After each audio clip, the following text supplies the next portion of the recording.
My name is Serena Blake. I am 31 years old. I work as a project coordinator for a healthcare software company in Portland, Oregon. And I built my entire adult life on one principle I learned the hard way before I turned 25. If your name is on it, you are responsible for it. So when my banking app sent me an alert at 6:47 on a Thursday evening showing a $19,400 charge to a luxury travel company I had never heard of, I did not panic. I went completely still. Because the kind of calm that arrives in a genuine emergency is not peace. It is your body deciding to be efficient before your emotions catch up. I opened the app. I read the merchant name. I read the amount. I read it again. Then my mother called. She spoke before I could say a word. Her voice had the particular rush quality it only ever got when she had already done something and needed to get her version of it into the air first. She said there had been a situation. She said my sister Brooke had been going through a hard time since finishing her graduate program and that she deserved something to look forward to.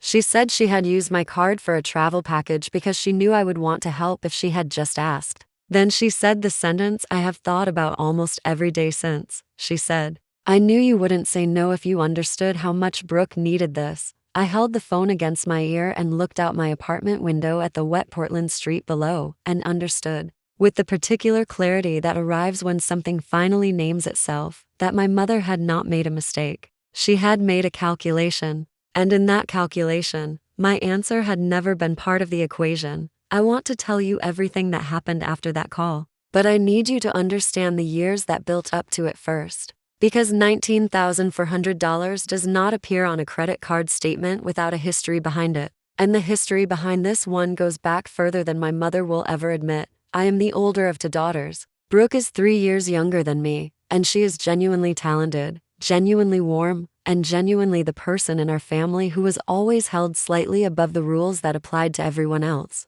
I do not say that with bitterness. I say it as a fact. I spent most of my childhood and all of my 20s trying to work around. Brooke got extensions on consequences. Brooke got second chances before the first one had finished. Brooke got the version of my mother that arrived with patience and generosity, while I got the version that arrived with expectations. Our mother's name is Diane Blake. She is 58 years old and she lives in Beaverton in the house she and my father bought when Brooke and I were in elementary school. My father, Gerald, is a quiet man who has spent 30 years perfecting the art of not being in the room when difficult conversations happen. He is not cruel. He is simply absent in the way of a person who decided long ago that keeping a low profile was easier than keeping the peace. My mother is the opposite. She is present, involved, opinionated, and organized in a way that looks like love until you examine the organizing principle underneath it. The organizing principle is control,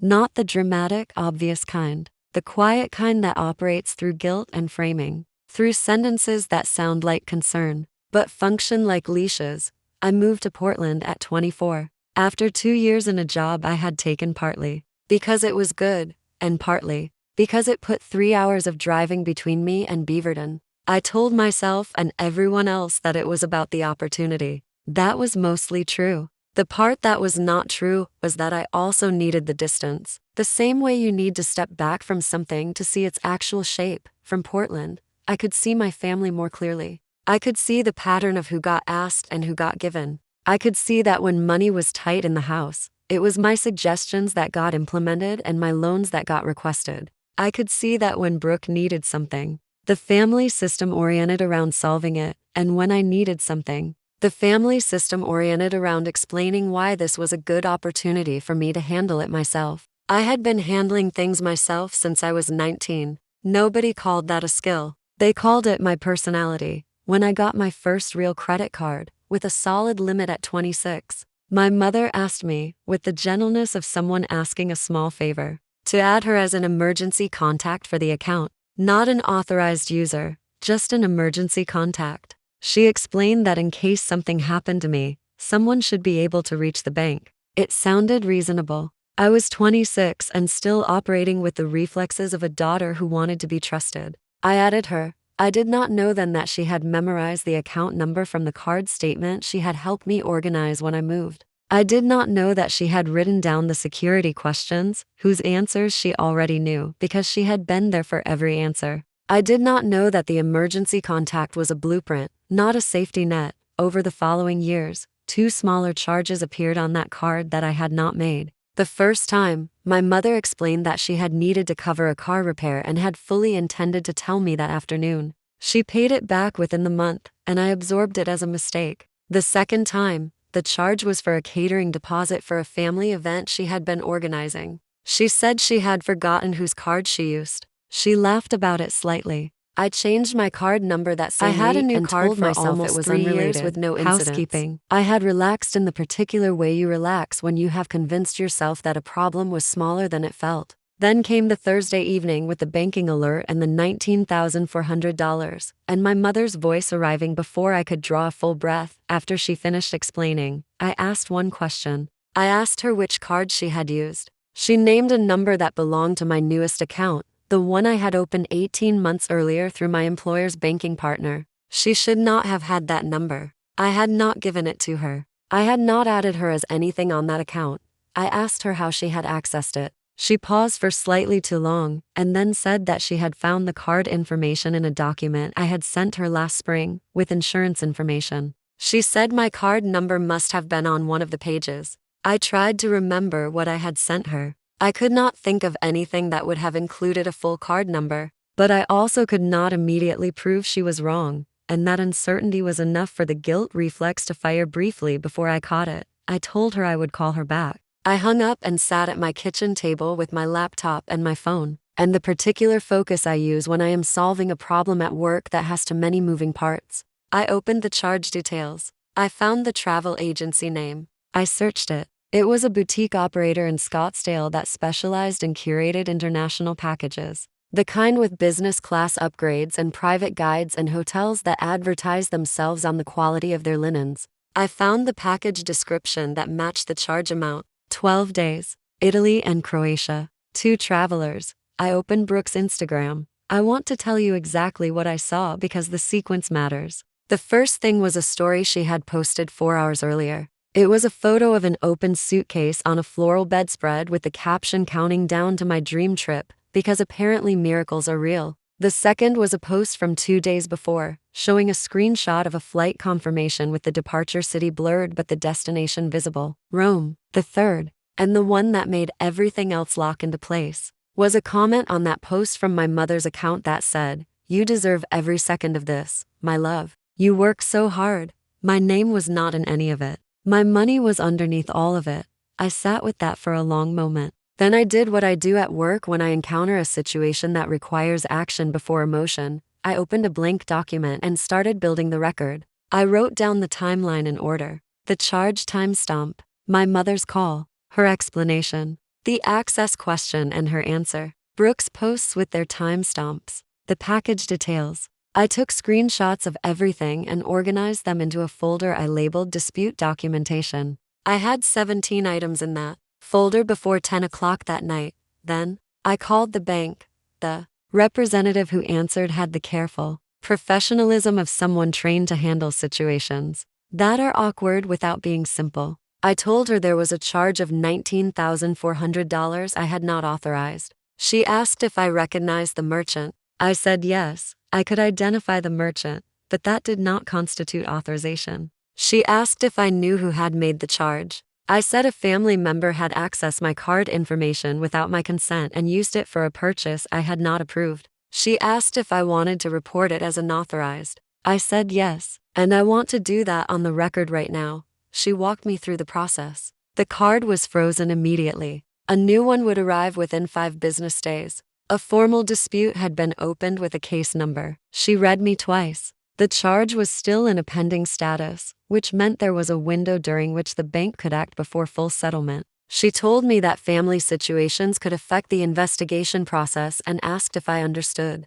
I said I did and that I wanted to proceed regardless. When the call ended, I wrote the case number at the top of my document. Then I changed every password connected to every financial account I owned. I changed my email password. I changed the password on my cloud storage. I removed the emergency contact designation from every account that had one. I changed my security questions to answers that had no connection to my real life, answers my mother would never guess because they were not true. That last part felt almost symbolic, like sealing a door I had left unlocked out of habit for too long. I did not call my mother back that night. I did not text Brooke. I ate dinner, finished a work report that was due Friday morning, and went to bed earlier than usual. I slept. The call started at 7:45 the next morning. My mother first, then Brooke, then my mother twice more. Then a number I recognized as my Aunt Carol, who lived in Salem and generally stayed out of family conflicts unless someone had already told her a version of the story.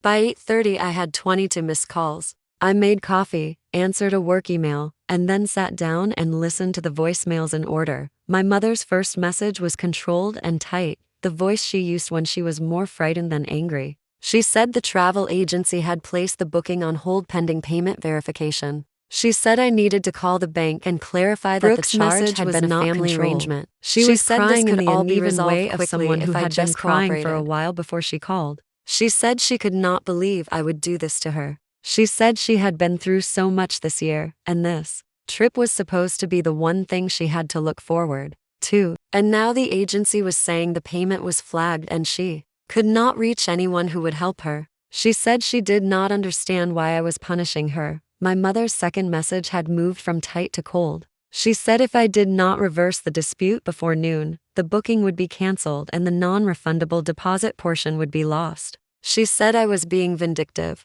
She said she raised me better than this. I listened to all of them without pausing. Then I put the phone down and called a woman named Rachel Nguyen, who is an attorney I had met through a professional association 2 years earlier, and who had given me her card with the words "call me if anything financial gets complicated with family." I had kept the card in my desk drawer and thought about it more than once. Rachel picked up on the third ring. I gave her the facts in the order I had documented them. She listened without interrupting, which told me she was taking it seriously. When I finished, she asked about the access question, specifically how my mother had obtained the card number for an account I had not shared. I told her what my mother had said about the insurance document. Rachel said that story had several problems, not the least of which was that card numbers do not typically appear on insurance summaries. She said she wanted to see the documentation I had assembled. I sent it to her while we were still on the phone. She called me back 40 minutes later. She said the documentation was clean and coherent.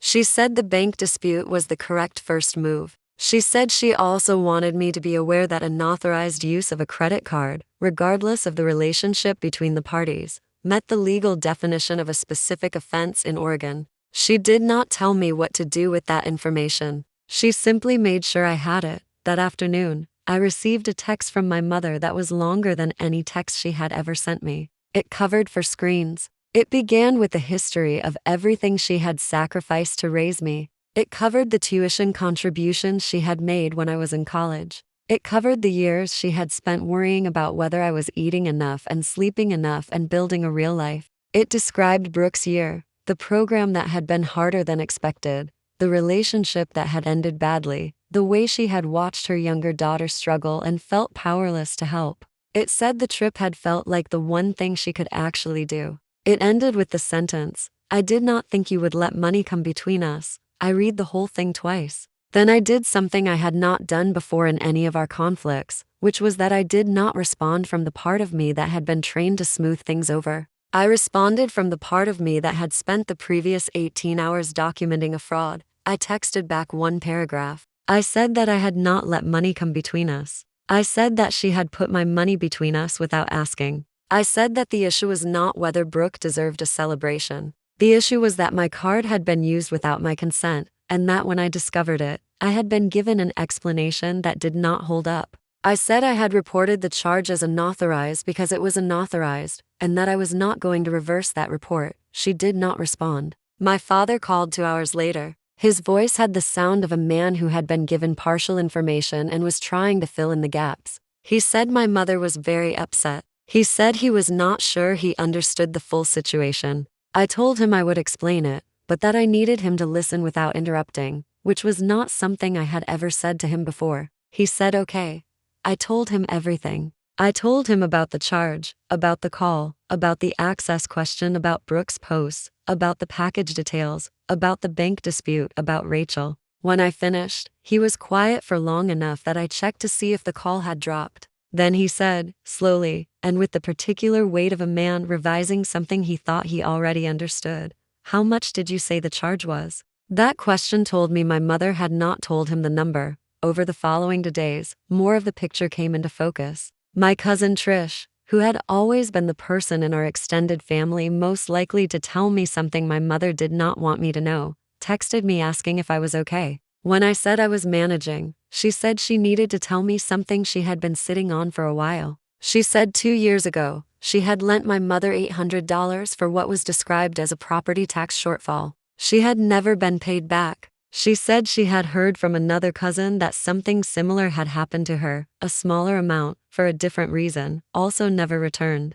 She said no one had said anything because my mother always made it feel like bringing up money was a form of cruelty. That sentence landed somewhere specific. No one had said anything because bringing up money felt like cruelty. I thought about all the times I had swallowed a question, or absorbed a charge, or let something go because pressing on it felt unkind. I had been trained into that feeling so gradually I had never noticed it being installed. The booking was officially canceled on the second day. The non-refundable portion of the deposit went to whatever backup payment method the agency had on file for my mother. She called me when she found out. The call lasted for minutes. She said I had cost her money. I said she had attempted to spend $19,000 of mine without permission, and that the deposit loss was a consequence of 11 days. Not of anything During I had those done. 11 days, She said I was cold. I met said I Rachel was twice accurate. to discuss She the hung up. documentation and the options available to me. I had coffee with Trish, and I started working with a therapist named Dr. Andrea Weiss, who specialized in family financial dynamics, which is a thing I had not known was a specialty until Rachel mentioned it. Dr. Weiss asked me in our first session to describe my role in my family. I said I was the reliable one. She asked me what reliable had cost me over the years. I could not answer the question quickly, which she said was itself an answer. On the 11th day, Brooke sent me a text. She said she had found out that my mother had not asked me before booking the trip. She said she had not known that. She said she was sorry for the voicemail she had left. She said she had spent most of the 11 days assuming I had done something deliberately cruel, and she was now understanding that she had been given an incomplete story. The apology was real. I could feel the difference between this one and the kind that is really just a request to return to normal. I wrote back that I appreciated her saying it. I told her I needed more time before we talked properly. She said she understood, and she would wait. My father, to his credit, did not wait. He called me 3 days after our first conversation with a different quality in his voice. He said he had gone through some paperwork. He said he had found things he had not known about. He did not specify what things, but based on the numbers he referenced in passing, I understood that my mother had been managing more credit than he had realized, across more accounts than he had known existed. He said he had scheduled a meeting with a financial advisor. He said he was sorry he had not been paying closer attention. I told him I was glad he was looking now. I meant it. The mediated call happened 6 weeks after the charge. Rachel had recommended it, not as a reconciliation, she was careful to say, but as a documented conversation where the facts could be acknowledged on record and where I could say what I needed to say in a structured environment. My mother agreed to it only after my father told her it was that or a formal complaint with the DA's office. A possibility Rachel had confirmed was legally available to me. The mediator was a woman named Dr. Sandra Hill who had short silver hair and the particular stillness of someone who has heard every version of a family argument and is no longer surprised by any of them. She opened by stating that the call was being recorded with everyone's consent and that everyone would have equal, uninterrupted time. I spoke first. I said I was not there to litigate the past or to catalog every time I had been taken from quietly over the years. I was there to state clearly and on record that my card had been used without my permission, that I had been lied to about the circumstances, and that when I had protected myself, the family response had been to treat me as the source of the problem. I said I loved my family and that love was not the issue. The issue was that I had never been asked. I had been assumed, my mother cried, before I finished. In the past, that would have been enough to make me stop and redirect the conversation toward her comfort. I kept talking. Brooke spoke after me. She was brief and honest. She said she had been the recipient of something she had not fully examined, and that examining it had been uncomfortable. She said she was working on building her own financial stability and that she understood now that being taken care of and being loved were not the same thing. My father apologized. It was a real apology, not performed. He said he had confused staying out of conflicts with being neutral, and that his neutrality had allowed things to continue that he should have intervened in years earlier. My mother spoke last. She talked for several minutes about her intentions and her love and the pressure she had felt to give Brooke something good. After a hard year, Dr. Hill waited until she finished and then asked her directly whether she had used my card without asking me. My mother said yes. Dr. Hill asked whether she had told me the truth when I asked how she had accessed the account. My mother said she had not explained fully. Those two answers were the most useful things she said in the entire call.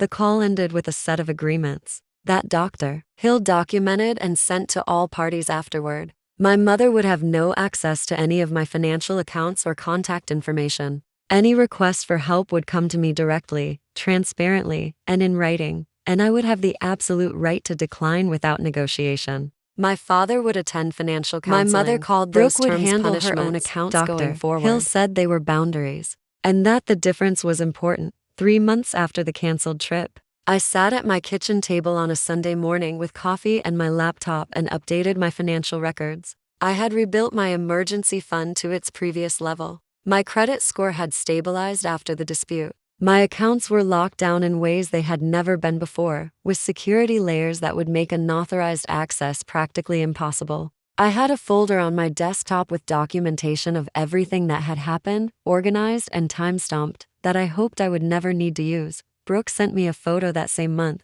It was a picture of a small glass jar on her kitchen counter with a handwritten label that said Italy Fund and a few folded bills inside. No request attached. No context needed. Just evidence that she was building something of her own. I saved the photo. The thing I carry from all of it is not anger, though anger visited for a while and was entirely justified when it did. What I carry is a clarity I did not have before. My mother had spent years operating on the assumption that my stability was a family resource, that my competence was a contribution I owed by virtue of having it, that my saying no would always cost me more than saying yes. She had been right about that for a long time. She had built a system on it. What she had not planned for was the night I stopped calculating the emotional cost of saying no and started calculating the actual cost of saying yes, that math. Once I learned to do it honestly, only ever came out one way. And the answer was always the same. My name on an account means my decision, not my mother's calculation of what I would agree to if she moved fast enough, not an assumption about what family love was supposed to tolerate.